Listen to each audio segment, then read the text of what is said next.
Lena stood in front of the tall glass doors of the Sky Petal Lounge, the most expensive restaurant floating above New Earth Colony 12. Her palms were sweaty. Her clothes, though clean and neat, were secondhand. She had borrowed the shoes from her friend. Even her hair had been styled by her neighbor who owed her a favor. She took a deep breath and whispered, "Just dinner." "Just a man, be yourself." The hostess looked at her from behind the desk and asked, "Do you have a reservation?" Lena cleared her throat.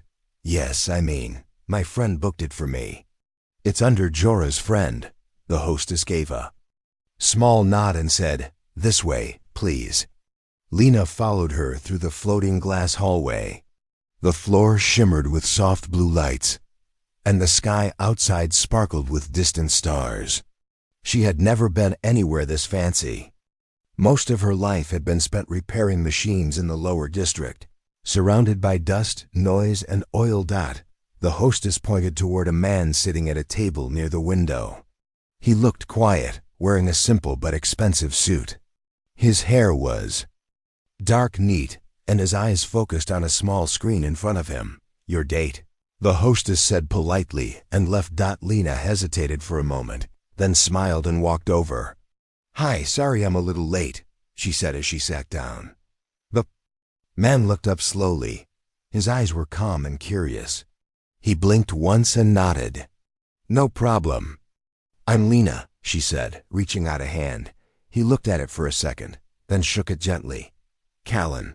His voice was low but clear. Lena noticed his hands clean, soft, not like someone who worked in the lower districts. Maybe he had a desk job, she thought. "So," she smiled nervously. "First time doing a blind date?" Callan gave a small smile. "Yes, you?" She nodded.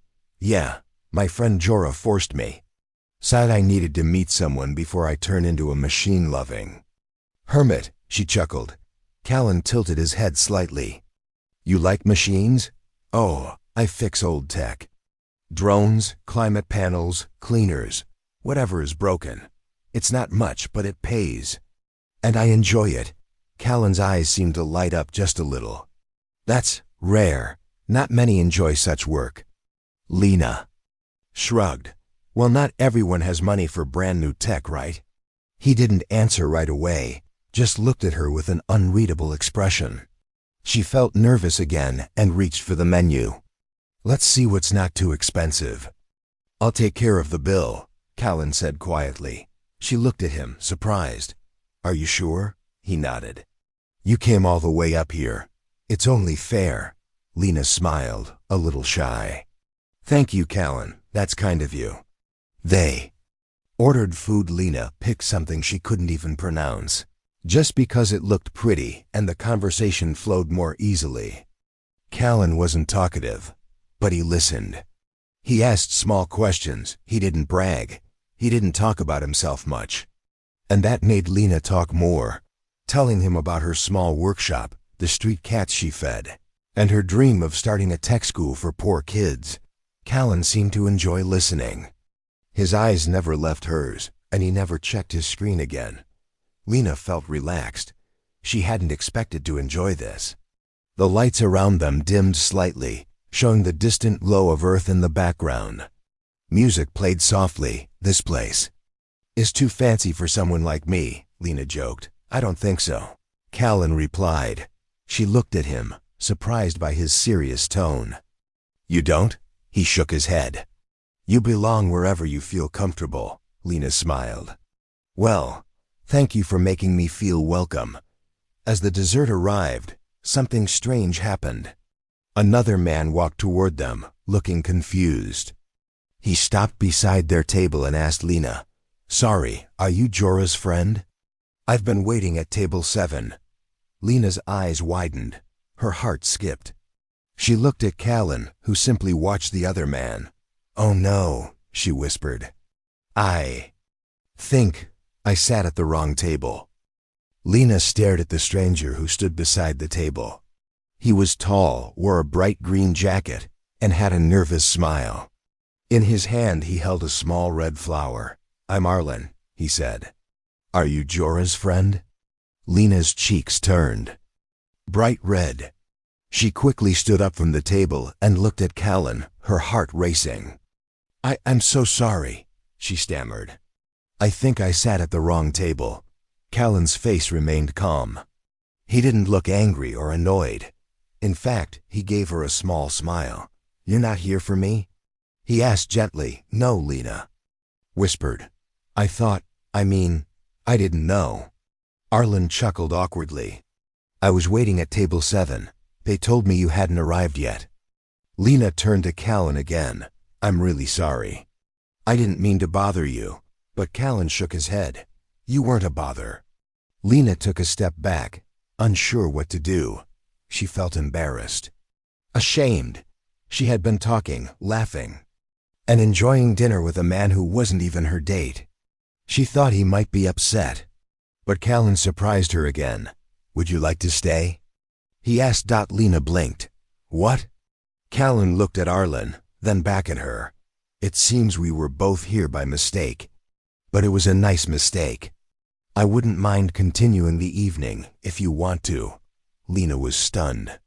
She glanced at Arlen, who looked unsure. Actually, Arlen said kindly, if you're already enjoying yourself, I don't want to interrupt. Maybe this was meant to be. He smiled and gave her the flower anyway. No hard feelings. Good luck. And with that, Arlen walked away. Lena slowly sat down again, still holding the small red flower. That was strange. Callan gave a light laugh. Life can be strange sometimes. Lena looked down at her plate. You're really okay with this? Yes, Callan replied simply. I've had many quiet dinners alone. This is better. She relaxed a little, still feeling a bit silly, but also strangely happy. Callan had been so calm, so polite. He wasn't angry. He wasn't judging her. Instead, he was offering her a second chance to enjoy the evening. So, now that I'm not your blind date, she said with a grin. Why are you here? Callan paused for a moment. I come here sometimes. I like the view. Lena looked out the glass wall. The stars looked close enough to touch. The earth, far below, looked like a glowing blue gem. It's beautiful, she whispered. He nodded. Peaceful too, she smiled. And you come here alone? Usually, he said. She tilted her head. That sounds a little sad. Callan gave her a sideways look. Not always. Tonight was different. Lena blushed again but kept smiling. Well, I'm glad I sat at your table by mistake.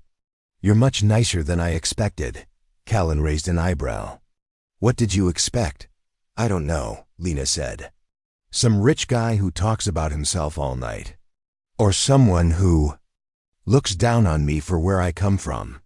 He didn't answer right away. Then he said, I don't think where you come from matters. Who you are does. Lena felt her heart soften a little more. She picked up her fork and took a bite of the fancy dessert. It melted in her mouth. This is amazing, she said with wide eyes. I've never tasted anything like this. I'm glad you like it, Callan replied. They continued talking. Callan asked her more about her work, and she happily told him about her tiny workshop, how she learned to fix things by watching her father, and how she dreams of opening a learning center for kids in the poor districts. Callan listened without interrupting. He seemed honestly interested, and for the first time in a long while, Lena felt like someone was truly hearing her. The awkward moment had passed. The wrong table didn't feel wrong anymore. In fact, it felt like the perfect place to be. The next day, Lena couldn't stop thinking about the strange dinner. She sat on the edge of her workshop table, turning a broken drone in her hands, but her thoughts were far away. Her mind kept going back to the man with calm eyes, soft voice, and quiet smile. Callan. He wasn't loud. He didn't brag. He never looked down on her, even when she talked about her small home and broken machines. Instead, he had listened, as if her words actually mattered. Lena shook her head and laughed at herself. You're dreaming, girl, she muttered. He was just being polite. Still, part of her wished she could see him again. Far above, on The same orbital ring where the Sky Petal Lounge floated, Callan stood inside a quiet chamber. Tall windows looked out into space. His assistant, a thin woman with silver glasses, stood nearby, waiting. "Your meeting with the Tech Council is in 2 hours," she reminded him. Callan nodded but didn't answer. "Is something wrong?" the assistant asked. "I met someone," Callan said simply. The assistant blinked. "Someone important?" Callan gave the smallest of smiles. "Maybe not to the world, but to me, maybe." He thought about Lena, her nervous smile, her strong voice when talking about her work, and how she laughed when the dessert surprised her. "She thought I was just a normal man." Callan said that the assistant didn't say anything. Everyone on the orbital knew who Callan Doran was.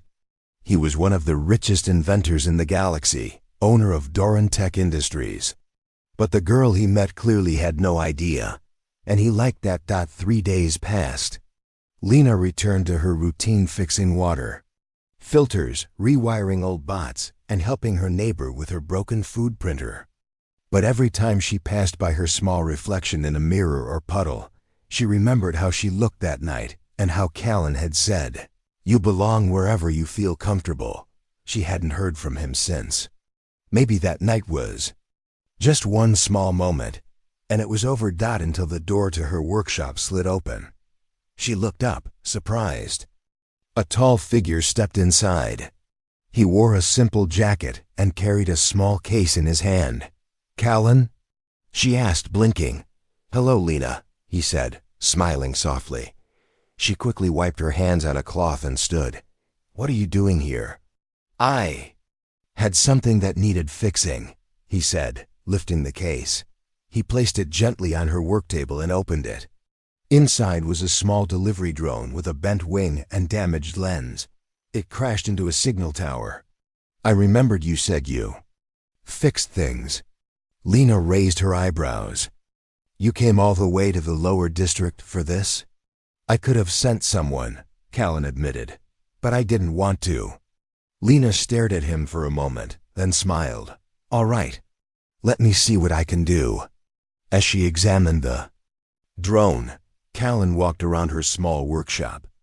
He noticed the carefully sorted tools, the little plants near the window, and a shelf filled with old tech manuals. "You really built all this?" he asked. "Yes," Lena said, "piece by piece. It's impressive." She looked at him, confused. "You think so?" He nodded. "You don't need a large company or big lab to do good work. This is something real." Lena felt her cheeks warm again. She turned back to the drone. "This won't take long." As she worked, Callan sat on a crate nearby, just watching her hands move with skill and confidence. He didn't talk much, just offered quiet company. When the drone finally powered on with a soft beep, Lena looked up proudly. "There you go, good as new," Callan smiled. "Thank you." "You're welcome," she said. "But can I ask something?" "Of course. Who are you really?" Callan looked at her for a long moment, then said softly, "Someone who's tired of people liking him for the wrong reasons." Lena nodded slowly, not fully understanding, but feeling the weight behind his words. She didn't know yet that the man sitting in her workshop could buy the entire street she lived on. She only saw the quiet man who came back, not because of a drone, but because he wanted to see her again. The lower district buzzed with its usual noise repair bots flying overhead, vendors shouting deals, and children laughing as they chased a hoverball through narrow alleys. But Lena's workshop was quiet. She sat at her table, pretending to organize wires, but her thoughts were far away. Callan had come again the next day. This time, he brought an old hollow frame that wouldn't light up. It only took her 15 minutes to fix it, but he stayed for over an hour, just sitting near the window, watching her work, and sometimes asking soft questions about her childhood or dreams. She found herself waiting for him now. Each time he left, he promised nothing, but something in his eyes always made her believe he'd return. Elsewhere, in the clean and silent offices of the orbital station, the name Callan Doran appeared on the holoscreens in glowing gold letters. "Have you heard?" One officer whispered to another. "Doran is back." "The recluse?" said the other. "He vanished for years. He's been working on new tech outside the system, building eye farms and solar bridges. Some say he has more money than the central bank." People began to whisper more. Rumors spread fast. He went into hiding. He turned down the council's offer last year. No one knows what he looks like now. But Callan didn't care about the whispers. He stayed away from meetings. He canceled dinners. Instead, he took the transport shuttle to the lower district again and again. This time, he didn't bring anything broken. He just brought food. "I thought you might be too busy to cook," he said, holding up a small meal box with a shy smile. Lena blinked. "You brought me dinner?" "Yes," he said. "Is that strange?" She laughed. "No. It's sweet." They ate on the rooftop of her workshop, under the dim lights of the outer colony sky. Stars flickered in the distance, and the hum of city machines filled the air. "I never get views like this in the upper levels," Callan said. Lena raised an eyebrow. "You've been to the upper levels?" He nodded slowly. "Once or twice." She looked at him closely. "You talk like you don't belong there." "I don't feel like I do," he replied. Lena thought for a moment. "So where do you belong?" He turned to her. "Maybe here." Their eyes met, and Lena felt something warm inside her chest. But she quickly looked away. "You say strange things sometimes." Callan chuckled. "I've been told that." The next morning, Lena stopped by a nearby tech supply shop to buy a new soldering tool. As she waited in line, two women in fancy clothes walked in, laughing loudly. "I heard Doran's back in the system," one of them said. "Really? The Doran? The ghost billionaire?" The other replied, "Yes, can you believe it? They say he's been visiting someone in the lower district. Must be a business project. Or maybe a secret lover," the woman said with a grin. Lena's ears twitched.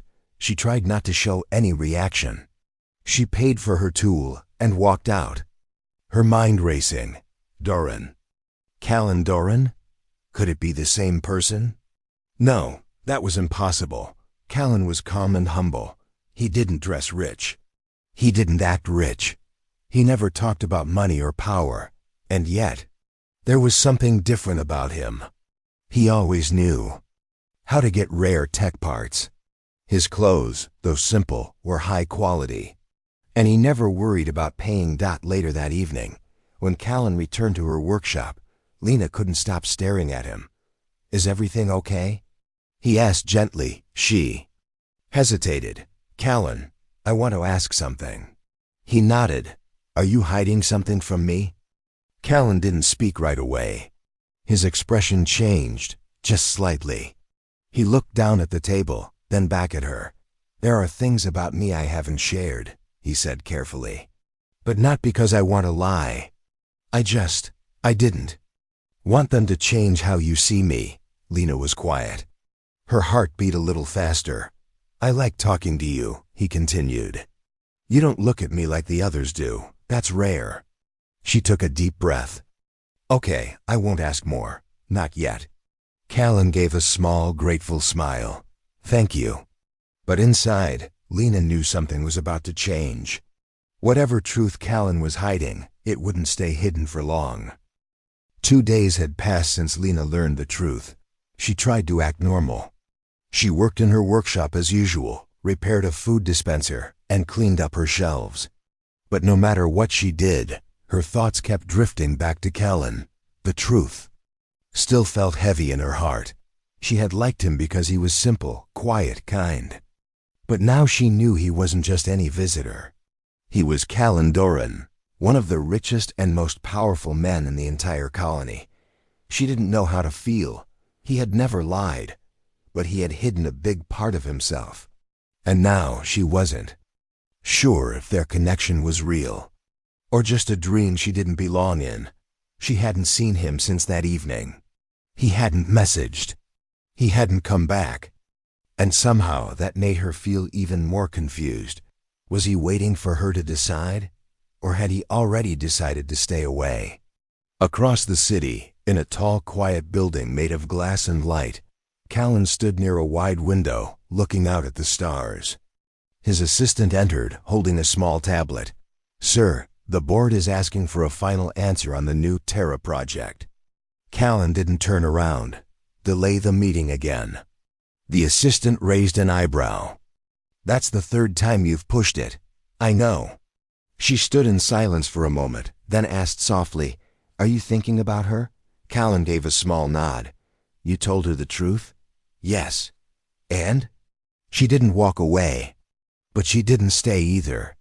The assistant paused. "Maybe you should go back." Callan turned, his eyes thoughtful. "Maybe I should." Later that evening, Lena heard the soft knock on her workshop door. Her heart jumped before her feet even moved. She opened it slowly. Callan stood there, holding a small repair kit. "I think I broke something again," he said with a gentle smile. Lena smiled faintly. "What is it this time?" "My old comlink. It stopped working yesterday." She stepped aside. "Come in." He entered the familiar space. It looked the same as always, but something in the air had changed. Callan could feel it too. Lena took the comlink from his hand and opened the case. She worked quietly, her tools clicking softly in the silence. Callan watched her hands. "I miss this place," he said. "You've only been gone 2 days," she replied without looking up. Still felt long. Lena paused, then looked at him. "Why did you really come back?" He met her eyes. "Because I wanted to know if I still had a chance, a real one. Not as Callan Doran, but as the man who sat at the wrong table with you." She didn't answer right away. She picked up a thin wire and fixed it gently inside the cum-link. Then she said, "I don't know how to act around you now. Before, I spoke freely. I didn't worry about who you were." "You can still speak freely," Callan said. She looked at him again. "Can I?" "Yes, I want you to." She placed the repaired cum-link on the table. It beeped softly, showing it was working again. "There," she said. "Fixed." Callan didn't look at the device. He was looking only at her. "You helped me feel normal again," he said. "You saw me, not my name or my company." Lena looked down at her hands. "I still see you. But now I also see the world you come from, and it's so different from mine." "I know," he said. "But I don't want it to stay that way." She raised her eyes. "What do you mean?" "I want to help," he said slowly. "I've spent years building things for rich cities and space stations. But I never helped people like you, people who actually fix, build, and care for others." Lena stared at him. "You want to help this district?" "I want to help you," he replied. "Start with your dream. The tech school you talked about." She was silent for a long moment. "You remember that?" "I remember everything you said," he said softly. Lena felt something stir in her chest. Hope, fear, warmth. "All right," she said finally. "Let's see what you can do." Callan smiled. A real, grateful smile, and just like that, something new began, something better than their first meeting at the wrong table. For the first time in weeks, Lena felt something close to hope. She and Callan had started planning small ideas for her dream, the Tech Learning Center for Poor Kids. It began with simple talks. What kind of tools were needed? How many students? Where could they start? Callan listened carefully, never pushing his own ideas. He took notes, asked questions, and always let her lead. But not everyone in the district welcomed the change. One afternoon, Lena was walking back from a supply shop when she heard 2 men talking near a food stall. "You know who that guy is, right?" One man whispered, "That's Callan Doran." "No way," the other said. "What would someone like him be doing down here?" "He's been visiting that girl's workshop, Lena, the fixer." Lena froze in her steps. She must have found a way to charm him, one of them said with a laugh. Now look at her, walking around like a queen. Lena walked away quickly, her heart heavy. She didn't want attention. She didn't want people to think she was using Callan for his name. The truth was, she still didn't fully understand why he had chosen her. She was just a girl with a broken roof and second-hand tools. Later that day, when Callan arrived at her workshop, he noticed she looked quiet and distant. "What's wrong?" he asked. Lena kept fixing the device in front of her. "Nothing, just tired." Callan didn't press her, but he stayed, sitting nearby, helping her sort parts. She appreciated that he didn't force her to talk, but her thoughts wouldn't stop spinning. That evening, she finally turned to him. "Callan, why are you really doing all this?" He looked at her with soft eyes. "Because I believe in what you're doing." "No," she said. "I mean, why me? You could go to a big group or donate to a school. You don't need to come here every day." Callan stayed silent for a moment. Then he said, "Because this place matters to me now." "You matter." Lena swallowed hard. "People are talking, saying I'm using you, that I want your money." Callan leaned forward. "Do you?" She looked at him, surprised. "Of course not." "Then why does it matter what they say?" he asked gently. "You know the truth. I know the truth. That's enough." Lena nodded slowly. She wanted to believe that, but doubt still sat quietly in her heart. The next day, Callan took her to a nearby warehouse that had been abandoned for years. "This could be the place," he said. "It's big enough for a small school. We can rebuild the inside." Lena walked through the dusty halls, imagining the space filled with screens, workbenches, kids learning to build their own future. "It's perfect," she whispered. They began cleaning the space, making lists, and calling in help. Callan paid for the basics: tools, paint, materials. Lena brought in her friends and local workers. Slowly, the building started to change, but as their project grew, more people in the city began to notice. One morning, a news crew appeared outside the warehouse. A reporter stood near the entrance, speaking into a floating camera. "Behind me," she said, "is the surprise project of Callan Doran, the galaxy's most private millionaire. Sources say he's working with a girl from the lower district. Her name is Lena." Lena watched from inside the building, her chest tight. She hadn't asked for this.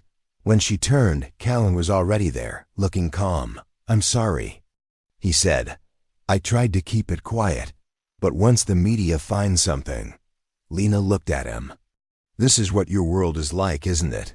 He nodded slowly. "People follow, they guess, they twist stories." She looked away. "I didn't want to be someone's story." Callan stepped closer. "You're not just someone in a story. You're the reason this is happening." She met his eyes. "I don't know if I'm ready for your world." "Then I'll stay in yours," he said softly. Lena didn't answer right away, but deep inside, she knew he meant every word. The warehouse had changed completely. Where dust once gathered on broken floors, there were now clean benches, bright lights, and working machines. Children ran through the halls with curious eyes, asking questions and pressing buttons. Volunteers helped paint walls and set up learning screens. The tech school had a name now, Hope Circuit. Lena's idea. From the outside, everything looked perfect. But inside Lena's heart, a quiet storm was building. She stood alone near the back room, looking at a wall filled with names of donors. Callan's name was written in small letters at the bottom. He didn't want credit, but the others insisted. She still couldn't believe this was real. A month ago, she was fixing broken drones and dreaming of a school. Now that dream was standing in front of her. And Callan had helped make it happen. But the more people talked, the more Lena felt something wasn't right inside her. Pride, fear, doubt. One afternoon, while setting up tools in a classroom, Callan found her staring out the window. "You look far away," he said gently. She glanced at him, then looked back out. "I've been thinking." "About what?" She hesitated. "About us." Callan didn't speak. He waited, patient as always. The school. All of this, it wouldn't exist without you. You're the one who had the idea, he said. But you paid for everything, she replied. People come here because of your name. Even the news only cares because you're involved. Callan stepped closer. That's not true. They care because of you, because you didn't give up. Lena shook her head. No, you changed everything, and I don't know how to feel about it. Callan's face turned serious. Do you feel like you lost something? She looked at him. I feel like I didn't earn this. Not fully. I feel like people respect me now only because I'm standing next to you. Callan nodded slowly. I understand, she blinked. You do? Yes, he said. I felt that way too. Lena raised her eyebrows. You? But you're rich, powerful. Exactly, he said. People always respected my money, not me. That's why meeting you was different. You didn't know who I was. You just talked to me like a person. Lena's eyes softened. And now? Now I want to make sure I never make you feel small, Callan said quietly. Because you're not. You built this with your own hands. You brought people together. You taught me something real. Lena took a deep breath. I want to keep growing. I don't want to be someone who just takes help. I want to stand on my own. Callan gave a small smile. Then let me help you reach that point.